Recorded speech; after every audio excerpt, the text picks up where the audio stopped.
The Frankel filly, an exciting I think she was $900,000 purchase at the Gold Coast Magic sale. Take us back to that sale. What was it there that you really liked about it? I just loved the way she moved. Scopy, I thought she was a real classic style filly. Yeah, that ease of movement, real low to the ground. Had a bit of swagger to her, which I like to see in that classic style horse. You know, your mile to a mile and a half. You like to see that, and had a really good temperament. And it's gone the right way. It's gone through a bit of a growth spurt at the moment, so it's sort of stretched. She's stretched quite a bit, and they sort of seesaw up as they get a bit bum high, and then they grow. And when they're in work, they tend to stop a little bit, and then when you're out, they grow a little bit. So she's in work at the moment, doing everything right. All the basics of really good, like.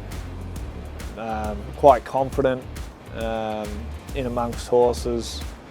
Still got that nice movement under saddle, and covers the ground. So everything that we sort of seen at the Magic Millions has come to fruition at the moment. So the only next box we need to tick is hopefully she's going to run like hell.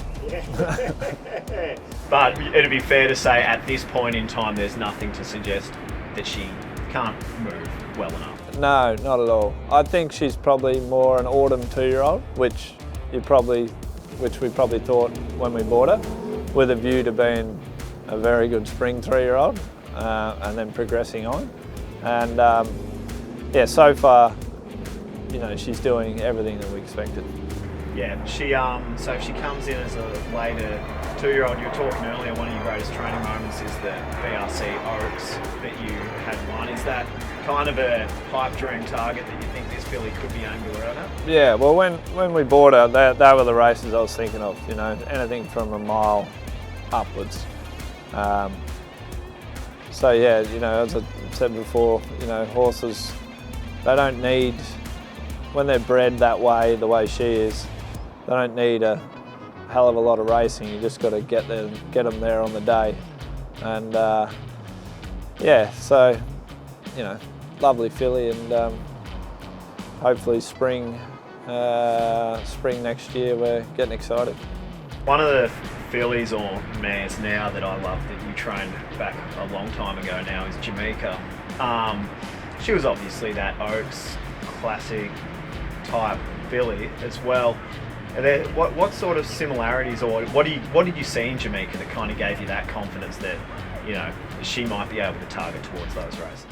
Well, Jamaica was not too unlike her. When I seen her at the sale, she had that really big movement, and the only difference was Jamaica was by a very average stallion, and this horse was by one of the world's best. So hopefully that transfers to the racetrack. But it was probably the movement and just, the way, as I said, you like to see those classic horses get along a little bit, and both of those did. So that was the similarity. Frankel's a super stallion, as you've mentioned. What was it about him as a racehorse that you reckon made him so great? He's just had quality. He had so much speed. It was interesting. He said that he was like training a piece of glass. That he didn't want to break it. Yeah, he was just elite. He was. They talk about him. Who's better, Black Caviar or him? But I think his scope. I think he was probably as quick as Black Caviar, but he also could stretch out to those classic sort of distances. I think that's why he's so good. Yulong obviously bred her, raised her. You've got a great partnership with them. Why is it so important to have such a great farm to kickstart a horse's career? Well, we put a lot of emphasis on the farms. We do a lot of analytics on the farms, like who's got the best. If you're starting behind the 8 ball from a farm that doesn't produce stakes winners, it's tough enough anyway, let alone starting behind. But you've got a farm like Yulong. You can just see over the next few years, they're only a young farm, but they're already getting massive results, and I think they're only just getting started. In a few words, why are you happy to be training this filly? Why? Because she's all quality.